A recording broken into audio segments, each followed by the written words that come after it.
iRacing added about a year ago blue channel to their spec mapping. So my previous tutorial is very bad and out of date because I use maximum blue channel, despite the fact that iRacing specifically told us not to use it.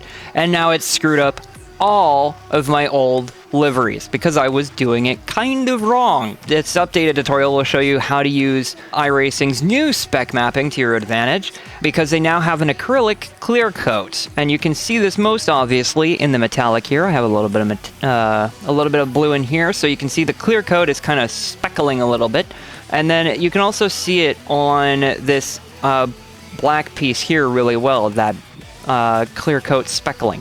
But yeah, it's just another channel that we can use to spec map. So I'm going to teach you how to make your car look fucking spectacular like this. First things first, we want to make a design, and I've already done so. If I disable the wireframe and then show you the decal I've made, the design, you can see this. And I want this all to be one uniform color, as you can see here, one uniform material.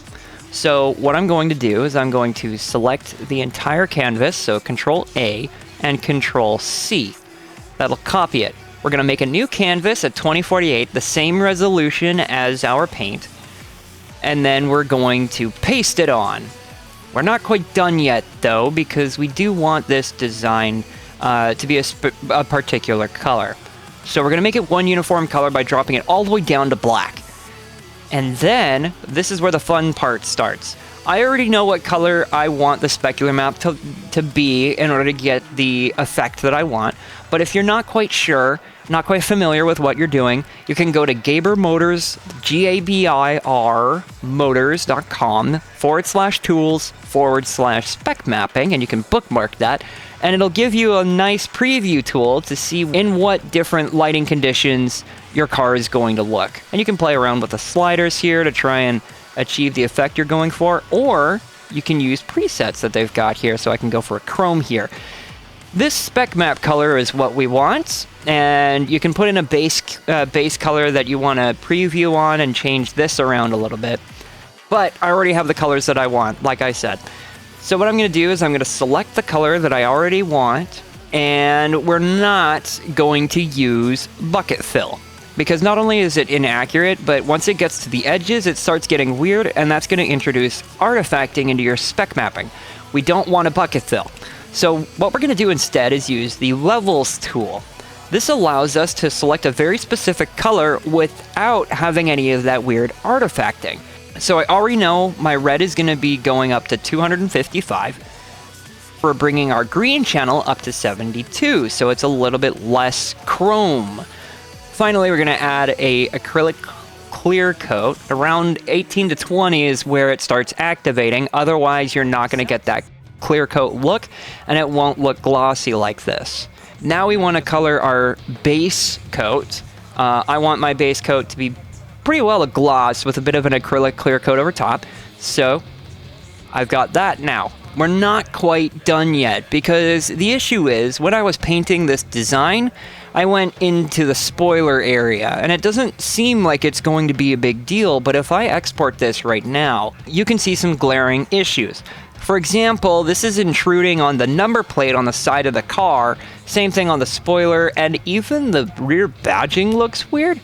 We can fix this though. We can change this. So what we're gonna do is find the number plate. I believe it's on car decal. Yes, it is. It's on the car decal layer.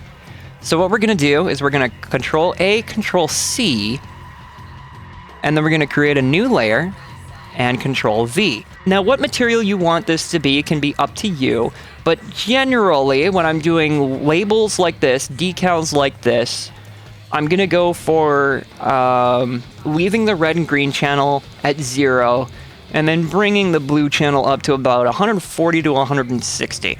What this does is when I export it, remembering to name it as car_spec_your customer ID, is we export it, and then now our spoiler isn't messed up.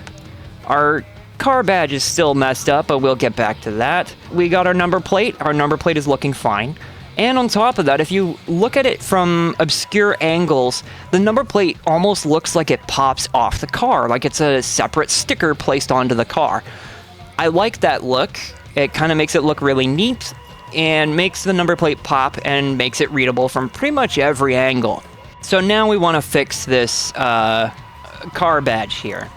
We're going to look at the wireframe, and there's nothing here that really looks like a Toyota emblem, but there's this circle here and a lot of gray parts on this layer.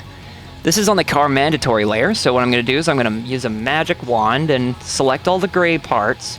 So it'll be this, this, this, this, this here, this here, this here. Any other metal parts that I can see, this here. And I'm actually going to select this whole badge. I want all of these to be some kind of level of metallic.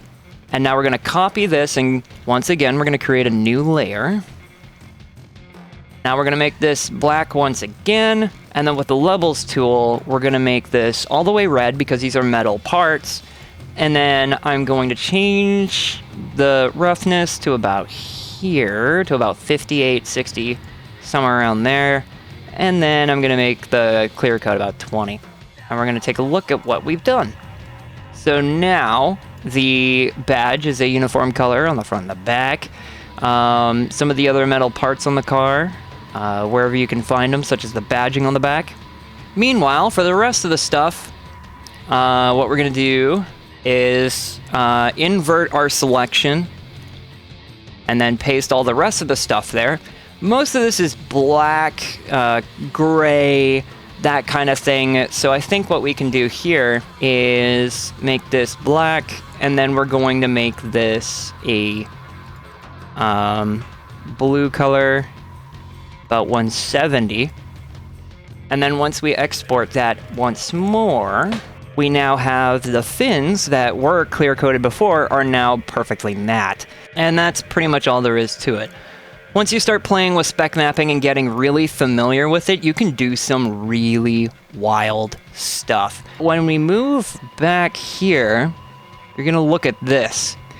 That's the license plate that I've got on my GR86, and when you look at it from an obscure angle, you can see that the lettering and the plate holder pops off the car. And that is a really cool look. It's the same thing as what's happening here on the side of the car with the number plate.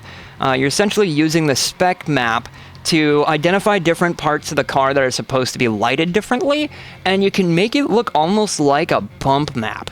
There's a lot of things you can do with spec mapping to make your cars look absolutely incredible. So go haywire, go hog wild with stuff, experiment, and learn what you can and cannot do with the car, and I think you'll find that you will have a lot of fun. And so that's it. That's how you make specular maps. Go have fun or something.